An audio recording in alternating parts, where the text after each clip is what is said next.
Bismillahirrahmanirrahim. Assalamualaikum warahmatullahi wabarakatuh. Perkenalkan, nama saya Muhammad Rifki Zarkasi dan nama kelompok saya ada Fandi Ahmad Mutakin, Muhammad Aldi Duyananda. Di sini kami akan mempresentasikan bab tentang persepsi dan pengambilan keputusan. Pengertian persepsi. Persepsi adalah sebuah proses individu mengorganisasikan dan menginterpretasikan kesan sensoritas untuk memberikan pengertian pada lingkungannya. Persepsi penting bagi perilaku organisasi, karena perilaku orang-orang didasarkan pada persepsi mereka tentang apa realita yang ada, bukan tentang mengenai realita itu sendiri. Faktor-faktor yang mempengaruhi persepsi. Yang pertama, ada faktor-faktor pada situasi, yaitu ada waktu, latar kerja, dan latar sosial. Yang kedua, ada faktor pada penilai, yaitu ada sikap, motif, minat, pengalaman, dan ekspektasi. Yang ketiga, ada faktor-faktor pada target. Yang pertama, inovasi, penggerak, ukuran, latar belakang, proksimitas, dan kesamaan. Jalan pintas dalam menilai orang lain secara umum. Ada persepsi selektif, karakteristik apapun yang membuat seseorang, sebuah objek atau sebuah peristiwa menonjol akan meningkatkan probabilitas kita menilainya. Ada efek halo, menggambarkan sebuah kesan mengenai seseorang individu berdasarkan sebuah karakteristik tunggal, seperti kecerdasan, kemampuan berorganisasi, atau penampilan. Yang ketiga, ada efek kontras. Hal ini dapat mengganggu dalam penilai persepsi. Contohnya, jangan pernah ikut tindakan yang melibatkan anak-anak atau hewan. Berikutnya ada stereotip, yaitu ketika kita menilai seseorang berdasarkan persepsi kita atas kelompoknya. Assalamualaikum warahmatullahi wabarakatuh. Saya Fandi Ahmad Mutakin, nomor NIM saya 19030139. Saya dari kelompok 5 akan melanjutkan tentang presentasi, yaitu tentang persepsi dan pengambilan keputusan individu. Yang pertama yang saya akan jelaskan yaitu tentang aplikasi spesifikasi dari jalan pintas dalam organisasi. Ada tiga spesifikasi dari jalan pintas dalam organisasi. Yang pertama ada wawancara kerja. Untuk wawancara kerja, kebanyakan keputusan wawancara berubah sangat sedikit sesudah 4 atau 5 menit pertama wawancara. Yang kedua ada ekspektasi kinerja, yaitu jika seseorang manajer mengekspektasikan hal-hal besar dari pekerjaannya, mereka tidak mungkin mengecewakannya. Jika ia mengharapkan hanya kinerja minimal, maka mereka akan mungkin memenuhi ekspektasi rendah itu atau ekspektasi realita. Yang ketiga ada evaluasi kinerja.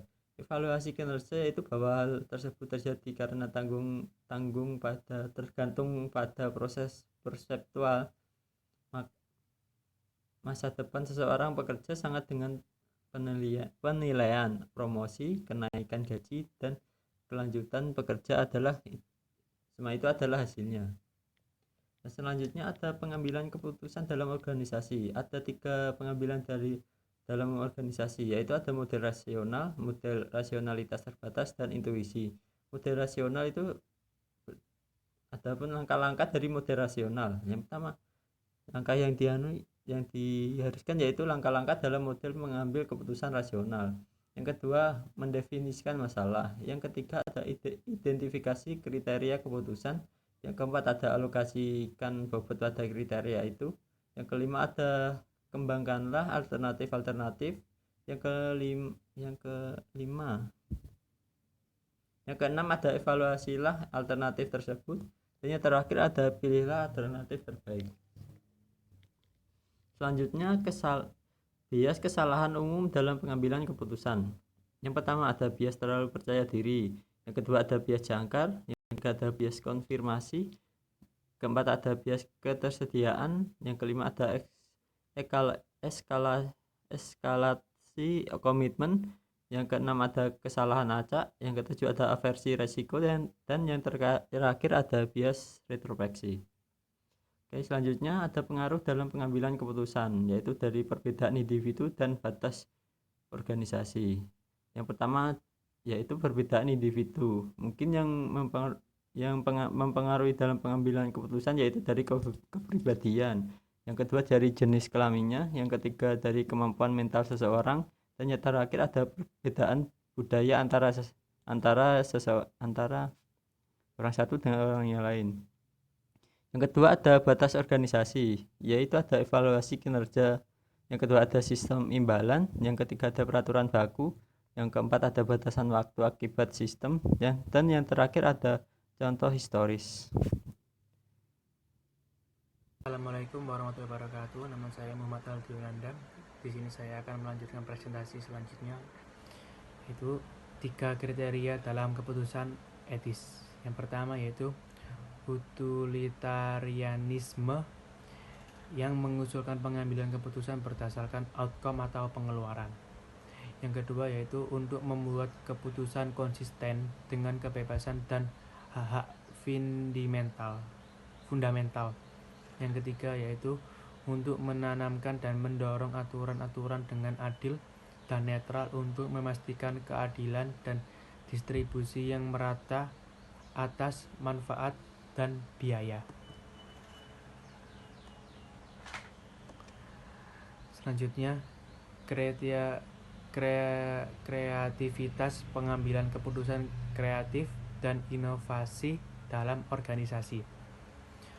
Perilaku kreatif.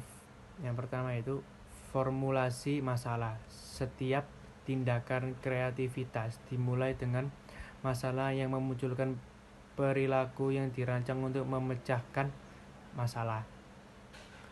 Selanjutnya, pengumpulan informasi. Dengan adanya masalah solusi sekali ada di tangan, kita memerlukan waktu dan informasi lebih banyak untuk memperoleh pembelajaran itu.